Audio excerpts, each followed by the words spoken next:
The year is 48 CE. A 15-year-old girl steps through the doors of the Palatine Palace. White silk drapes her slight frame. Myrtle leaves rest in her golden hair. The Senate stands. The crowd outside roars. Emperor Claudius, 50 years old, one leg dragging slightly, words catching in his throat, takes her small hand into his. His name is already carved into history. Hers is about to become something far more dangerous. Valeria Messalina. Say it once. Rome spent centuries trying to scrub it from existence. They brought her here to save them. The blood from Caligula's assassination had barely dried on the corridor floors. 4 years of madness before that. Executions staged as entertainment. Incest paraded through the palace halls as though it were policy. A reign so completely unhinged that his own guards cut him down in a tunnel beneath this very building. Rome was desperate for something steady, something pure, something that looked like a future. So they dressed a child in silk and called her Salvation. Within a decade, she would turn that same palace into something the ancient writers could barely put into words without their hands shaking. Senators would become her hostages. The daughters of noble families would vanish into her private chambers and emerge weeks later, changed hollow, carrying secrets they would take to their graves. She would organize contests that would disturb hardened professionals. She would build a blackmail network so precise and so vast, it would make any modern intelligence operation look clumsy by comparison. She would marry another man while still empress in broad daylight, with legal witnesses present, as though daring Rome itself to say something. And when Rome finally did, her statues were hauled through the streets and smashed to rubble. Her name was chiseled from every stone it had ever been carved into. Official records were quietly rewritten, as though she had never drawn a single breath. Damnatio memory, the damnation of memory, the empire's final weapon against a woman it could not control, even in death. 2,000 years have passed. You are still here, still listening. Because the things Rome worked hardest to destroy are exactly the things we cannot stop digging back up. So what actually happens when corruption is not a symptom of power, but the power itself? Go back to 38 CE.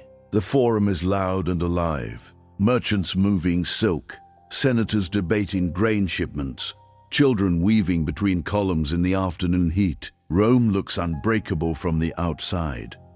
But the rot is already there, running quietly through the walls like water through stone. Tiberius had died 2 years before that, paranoid and despised, alone on the island of Capri.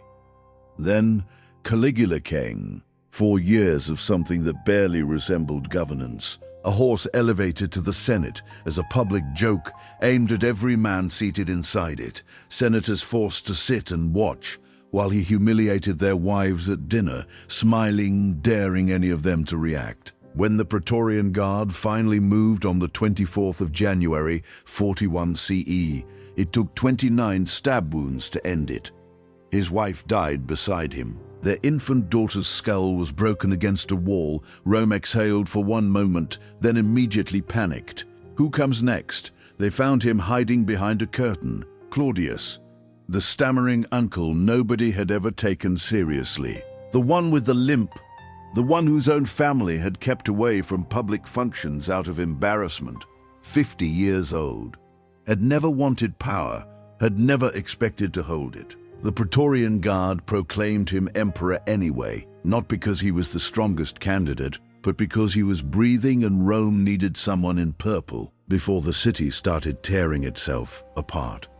Claudius understood immediately that he was on borrowed time without legitimacy.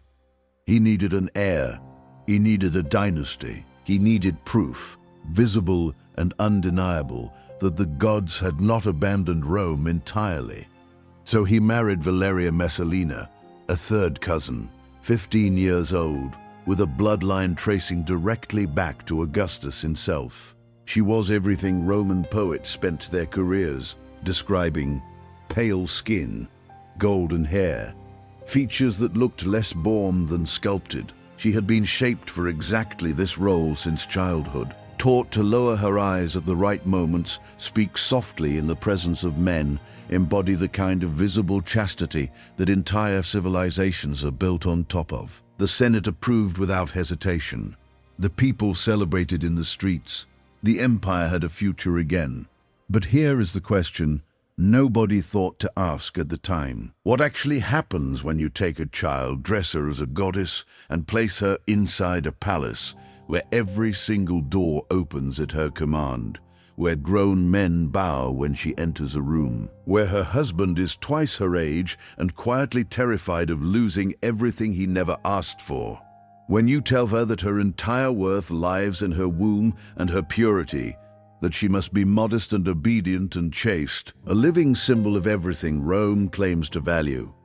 And then you give her unlimited power with the single instruction that she must never use it. What happens when the distance between who she is forced to be in daylight and who she actually is in the dark becomes too wide to stand in? Rome was about to find out. If you want to go deeper into documented history that most classrooms deliberately avoid, subscribing to Crimson Archive keeps this kind of work going. Now back to what happened next. The first 2 years look exactly as they should. Messalina gives Claudius a daughter, Claudia Octavia. Then a son, Britannicus, named after his father's military campaign in Britain. The Senate relaxes. The empire has heirs now. At every public function she appears draped in modest fabric, head covered, expression serene, every gesture perfectly calibrated for the audience watching. The ideal Roman matron, composed and untouchable. In private, Rome had always sorted its women into one of two clean categories: the matron and the meretrix, the wife and the courtesan, the sacred and the profane. One lived in the atrium, raised children, protected family honor. The other lived in the subura, in the dim lamplight of the Lupana, where men could temporarily shed the weight of civilization. The entire social structure depended on those two categories, never touching. Messalina decided to occupy both at the same time. The first whisper surfaces around 42 CE. A senator returning late from Ostia stops in Rome for the night and on impulse visits the subura, those narrow streets that smell of cheap wine and something worse. Crowded apartment buildings where oil lamps burn low and a man can disappear easily. He pays, he waits. A woman enters the room. Dark wig, heavy kohl around her eyes, perfume applied a little too aggressively, myrrh and roses layered over something that smells far more expensive than anything in this building should. She turns toward him. Their eyes meet. He knows that face. This is the Empress of Rome. According to Tacitus, writing decades later with his own agenda, but with access to people who had been inside that palace, this was not a one-time occurrence. Messalina allegedly took the working name Lysiska and became a regular presence at a particular establishment in the Subura. Not out of financial need, not from desperation, for the experience of it, for what it gave her that the palace could not. Think about the mechanics of that for a moment. Every client who did not recognize her became an unknowing participant in something he would never understand. Every man who did recognize her immediately became someone she had leverage over, because what exactly was he going to do with that information? Report the Empress to someone? To whom? She was not simply breaking rules. She was turning the hypocrisy that constructed those rules into a personal weapon, because Roman morality had always been a performance, not a reality. Senators kept mistresses openly. Generals visited brothels between campaigns. Married men slept with enslaved people, and no one looked twice. But women, particularly aristocratic women, most particularly the Empress herself, were required to exist above desire entirely. Marble figures, vessels for heirs, living symbols of everything men wanted to believe about virtue. Messalina looked at that particular cage and walked directly out the door. She would return before dawn each time, remove the wig, wash the cheap perfume from her skin, dress in imperial fabric, attend the morning sacrifice to Vesta, goddess of chastity, wearing the same composed expression she had worn the night before, as though absolutely nothing had happened. But the Subura was only where she ran her experiments. The real architecture of power was being built inside the palace itself. Picture the banquets. Rome's most powerful people arranged on silk couches around low tables covered in gold dishes, roasted dormice glazed in honey, wine poured from jeweled cups, senators making careful conversation, generals discussing the northern frontier, the image of civilized power at its peak, until Messalina gave a particular signal. Servants withdrew. Doors were closed. New arrivals entered, gladiators still carrying the smell of the arena on them, sand and iron and blood. Actors from the public theater, foreign captives brought in from the provinces. On Cirta, in evenings, the teenage sons of patrician families summoned on the pretense of discussing their fathers' political futures. What followed, the ancient sources describe with a combination of horror they cannot quite conceal and a fascination they cannot quite suppress either. Forced participation, degrading contests, senators paired deliberately with their political enemies and instructed to perform for the empress's entertainment. Married aristocratic women, women with reputations and families and everything to lose, coerced into situations their husbands watched from across the room, unable to move, unable to speak, frozen somewhere between fury and terror. Refusal was not an option anyone could afford for long. A tribune who declined an invitation was found floating in the Tiber 3 days later. A nobleman who attempted to leave one of these evenings early found his family's estate gone by the end of the week.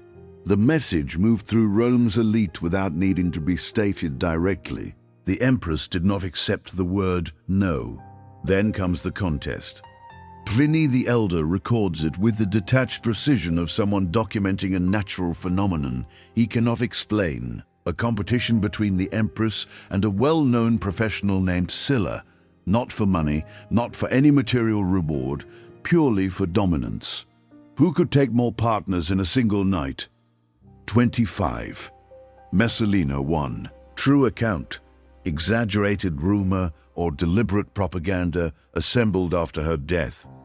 That question will never be fully answered. But the story survived 2,000 years because it captured something Romans had no proper language for.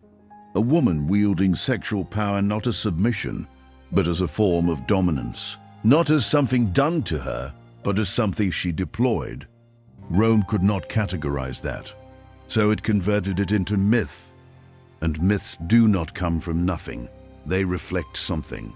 That happened, something witnessed, something that lodged itself in collective memory and refused to leave, even when people actively tried to make it go away. The palace became a theater where humiliation was the currency everyone was trading in. Senators arrived before dawn to secure favors and left after midnight, having participated in things they would never speak of again for the rest of their lives. Noble families sent their daughters into the empress's private quarters and spent sleepless nights hoping they would return.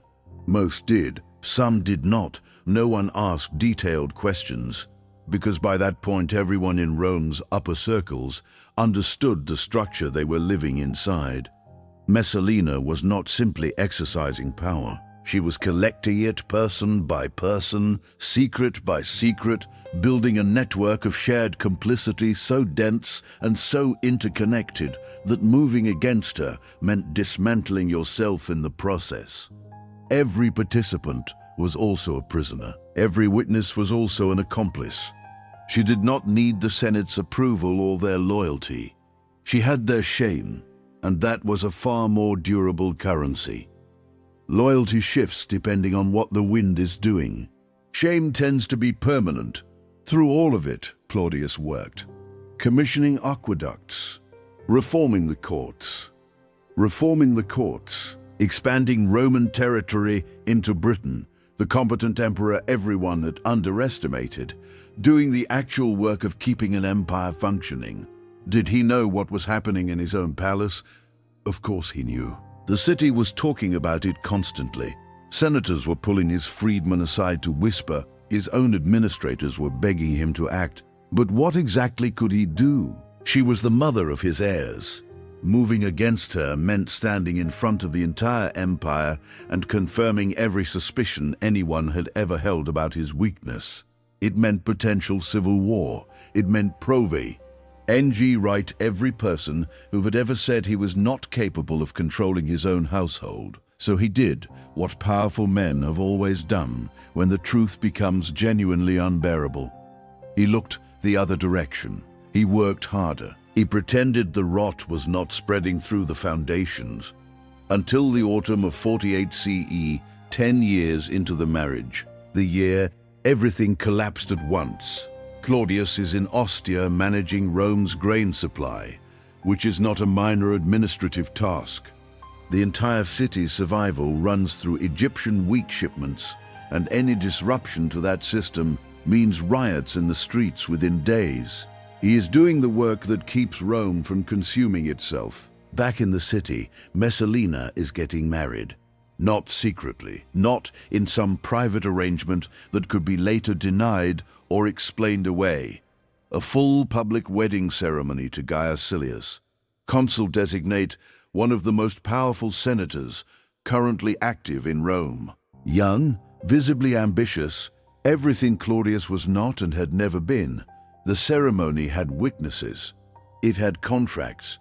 It had formal vows exchanged while she was still legally and officially the wife of the emperor. The ancient sources describe the moment Rome's elite processed what they were watching with a kind of stunned disbelief that comes through even across 2,000 years. Tacitus writes about the frozen silence of people who could not make sense of what their eyes were showing them. The empress taking another husband in open daylight, contracts signed, witnesses present, as though the rules governing the rest of Roman society simply did not extend to her.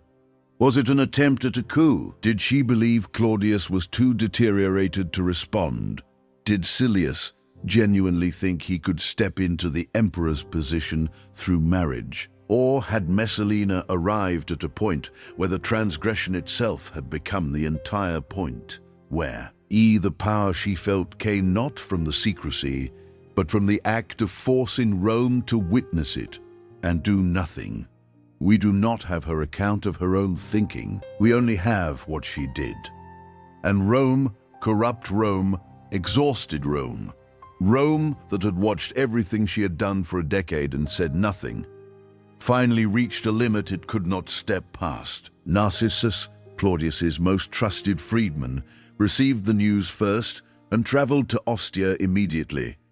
Consider what that conversation must have been. How do you walk into a room where a man is reviewing grain ledgers and tell him that his wife has just publicly married someone else? How do you make that sound like something that actually happened? But the reports kept arriving. Senators confirming it, witnesses who had stayed silent through years of everything else, now suddenly willing to speak because someone in authority was finally asking, and the detail that removed any remaining doubt: the marriage contract existed. It had been signed. It was a legal document. Picture his face when that finally landed. The emperor everyone had always mocked, the stammering scholar with the limp they had dragged out from behind a curtain because no one better was available, publicly cuckolded, legally cuckolded, while he was in Ostia, making sure Rome did not starve. The anger that follows is not hot or impulsive. It is cold and it is settled. He returns to Rome with the Praetorian Guard behind him. They find her in the gardens of Lucullus at the edge of the city, a sprawling estate with trees imported from across the empire and fountains that run without stopping, the same place where she had hosted so many of the gatherings that built her network. She is with her mother, Lepida. The older woman is urgent, begging her daughter to move, to run, to do something while there is still a moment left to act. But Messalina, appears immobile. So, me sources say she attempted to compose a petition for mercy. Others say she simply stood there in the garden, unable to reconcile the fact that after 10 years of bending Rome to her will, Rome had finally bent back. The soldiers arrive. She recognizes their faces. She has seen them at the palace countless times. She may have summoned some of them to her villa on other occasions. Now they are here under entirely different orders. She drops to her knees, she begs. She offers her children as though their existence might be leverage enough. Octavia and Britannicus, 9 and 7 years old. Anything available to her, she offers. The soldiers do not respond. Orders are orders, and these particular orders are unambiguous. She reaches for a blade. Someone's, her mother's perhaps, or taken from a guard. Her hand is not steady. She presses it to her own throat and cannot go through with it. A tribune steps forward. His name was never preserved anywhere. His action was, he drives the blade home. Valeria Messalina Augusta, Empress of Rome, dies at 25 years old on the grass of an estate where she once held absolute power over some of the most powerful men alive. Claudius orders damnatio memoriae. Her statues are pulled through the streets and reduced to fragments. Her name is chiseled off every surface it ever appeared on. Records are quietly rewritten. The official position of the Roman state becomes that she did not exist. But 2,000 years later, here we are still talking about her. What you just witnessed was not simply a woman destroyed by her own ambition. It was a system consuming what it had created. A 15-year-old married to a man in his 50s, told that her value was entirely located in her purity and her ability to produce heirs, handed immense power with no instruction beyond be modest, be obedient, be a symbol, and when she found a way to feel enduringly powerful, through transgression, through control, through turning Rome's own sexual hypocrisy into a personal instrument, the empire that built her dismantled her and then spent 2,000 years describing her as a monster. Claudius remarried within months. His niece, Agrippina the Younger, smarter than Messalina and considerably more patient. She would eventually poison Claudius and install her son Nero as emperor, beginning another complete cycle of madness. Messalina's children did not escape cleanly. Her daughter Octavia was forced to marry Nero, her own stepbrother. He later had her executed on charges of adultery. She was 22 years old, nearly the same age her mother had been. Her son Britannicus was poisoned at 14, likely by Nero to eliminate any competing claim to the throne. He collapsed at a dinner table and was dead before anyone in the room could react. The Senate erased Messalina's name, but the soldiers remembered. The servants remembered. The families whose daughters had entered her chambers and come back silent remembered. Memory does not actually require official permission to survive. Our sources for her story, Tacitus, Suetonius, Juvenal, were all men writing decades after she was already dead, all of them with political reasons to frame a powerful woman as sexually depraved. Rome had a well-worn playbook for women who threatened the existing order: Cleopatra, Agrippina, Livia, Messalina. The accusations against all of them followed the same pattern with remarkable consistency. Does that mean she was innocent of everything? No. The marriage to Silius is documented even by writers who had no reason to invent it. The corruption was real. The blackmail network existed, and people died who positioned themselves against it. But the brothel stories, the specific contests, the precise numbers, the line between documented event and DFAR, liberate propaganda aimed at destroying her legacy permanently. That line has been gone for 2,000 years. What we can say is this: a child was handed an empire and given no purpose within it beyond being decorative and fertile. When she constructed her own purpose, Rome called it depravity. When she accumulated power outside the channels men had designed for men, Rome called it madness. When she finally acted openly enough that the fiction could no longer be maintained, Rome killed her, erased her, and then spent 20 centuries writing about what a monster she had been. Audatio memoriae does not work. You can destroy the statues. You can scratch the name off the stone. You can rewrite every document in the archive. But you cannot erase what people witnessed and carried inside themselves, and you cannot stop their descendants from eventually digging it back out. Empires have fallen to armies crossing their borders. They have fallen to plague moving faster than medicine. They have fallen to economies that stop making sense. But Rome teaches us something about a slower kind of destruction. They can also decay from inside, corridor by corridor, silence by silence, shared secret by shared secret, until the entire structure is held together by nothing more than the mutual terror of what exposure would cost everyone standing in it. Messalina's story is not ultimately about sex or scandal. It is about what happens when power becomes purely a game. When shame becomes the medium of exchange, when the people positioned to lead are too deeply compromised to stop anything from rotting. Every senator she humiliated stayed quiet. Every general she had leverage over stayed quietive. Every general she had leverage over stayed quietive. Every witness to what happened in that palace became, through their presence alone, part of the mechanism keeping it running, not through loyalty. Through the knowledge of what disclosure would destroy. She demonstrated something Rome would have preferred not to have demonstrated. You do not need an army to control powerful men. You only need a precise accounting of what they are most afraid of people knowing. Marcus Aurelius wrote, roughly a century after her death, something that reads differently when you hold her story alongside it. Look beneath the surface. Let neither the quality nor the worth of anything escape you. He was emperor then, trying to make sense of the cycles he could see Rome moving through.